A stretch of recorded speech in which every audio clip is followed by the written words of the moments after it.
Quand nous sommes enfants, nous aimons nous faire peur. On aime que l'on nous raconte des histoires qui nous tiennent éveillés le soir. Et puis, quand on grandit, on se demande d'où vient cette légende, pourquoi et comment ce lieu est-il devenu ce qu'il est aujourd'hui. Pour cet épisode, préparez-vous à découvrir l'histoire dérangeante de Don Decker, jeune détenu américain qui, dit-on, pouvait faire pleuvoir par la seule force de sa volonté.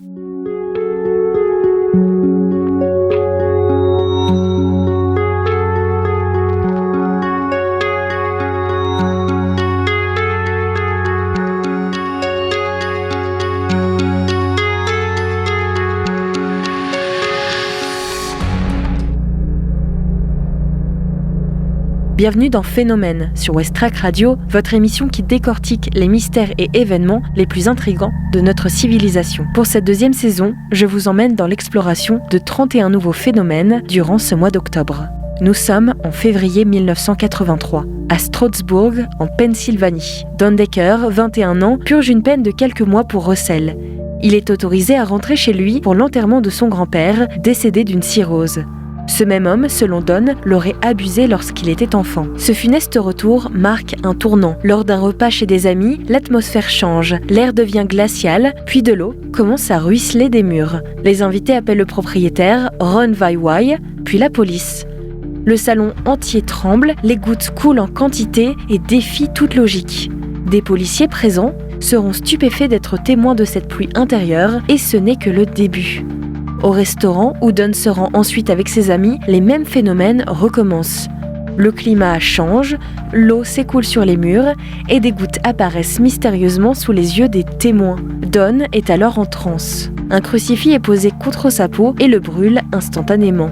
La peau de Don noircit, une preuve pour certains d'une force maléfique. Un exorcisme est organisé par un prêtre local et pendant le rituel, Don convulse. Puis comme par magie, la pluie cesse, Don pleure et semble apaisé. Quand Don retourne en prison, les phénomènes reprennent encore dans sa cellule. L'eau coule de toutes parts, inexplicablement.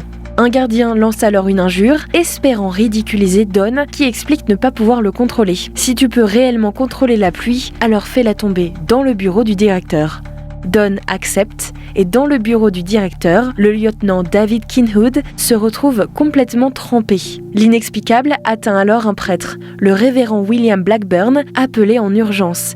Il rencontre Don et l'accuse de mentir. En réponse, une odeur nauséabonde envahit la pièce. L'eau tombe de nouveau. Pourtant, étrangement, les pages de la Bible que le révérend tient dans sa main restent parfaitement sèches. Le prêtre, persuadé de faire face au diable, se met à prier. Alors la pluie s'arrête et Don se calme. Les policiers impliqués déclarent n'avoir aucune explication. L'un d'eux confiera plus tard à la presse « Après 40 ans de service, jamais je n'ai vu chose pareille. C'était inexplicable. Certains chercheurs y voient un cas classique de poltergeist émotionnel ou une détresse psychique se manifestant physiquement. Le phénomène s'arrête après l'exorcisme. Don tente de retrouver une vie normale et devient cuisinier, mais l'angoisse persiste. Il vit chaque jour dans la peur que cela ne recommence. Le cas de Don Decker demeure l'un des phénomènes paranormaux les plus troublants documentés aux États-Unis.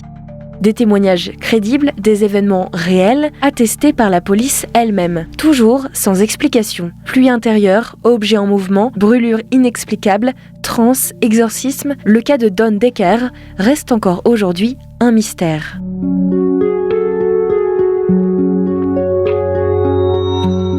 Merci d'avoir fait ce voyage avec moi. Je vous emmène prochainement à la rencontre d'autres phénomènes sur West Track Radio.